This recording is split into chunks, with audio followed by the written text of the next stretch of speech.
鲈鱼给人的感觉一直是用来清蒸，要不就是红烧，做法感觉有些单一。今天给大家分享一个不一样的做法，跳水鲈鱼，希望大家喜欢。老规矩，有钱的捧个钱场，没得的走一波小红心，一样都是对厨子的支持。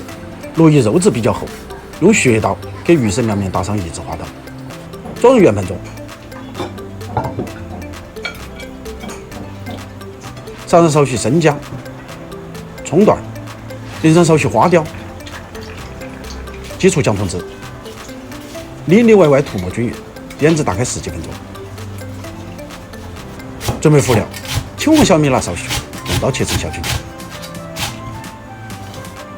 大葱1条，用刀切成小指头大小的颗粒；与海椒装在一起；生姜少许，用刀切成细丝后再剁成姜米；大蒜来几颗，用刀撇破后剁成蒜米；香葱1小把，用刀切成葱花后备用。再备少许的泡椒，剁成泡椒酱。现在来给鲈鱼做一个简单的处理，给鱼身撒上少许的生粉，涂抹均匀，注意刀口位置需要重点照顾。起锅，锅中加入适量清水，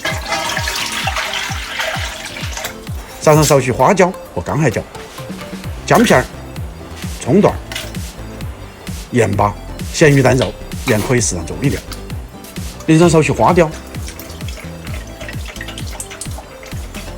再来少许胡椒面，开大火烧至沸腾。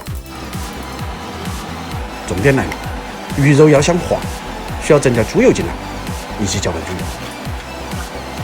锅中水开了就转小火，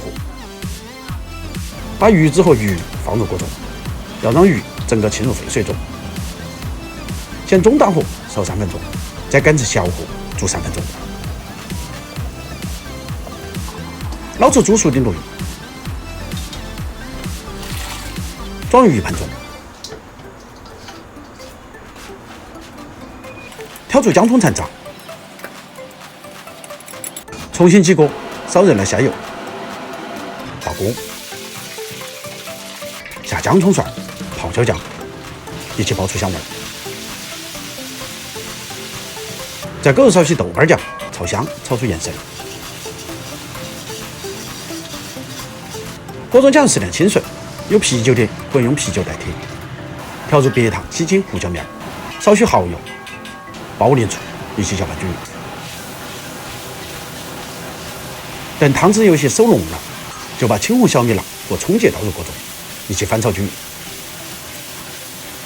再搁入少许花椒油，淋上少许薄芡，撒上一把葱花，少许翻炒就要得了。把炒好的料头浇在鱼身上，稍加点缀，没问题噻。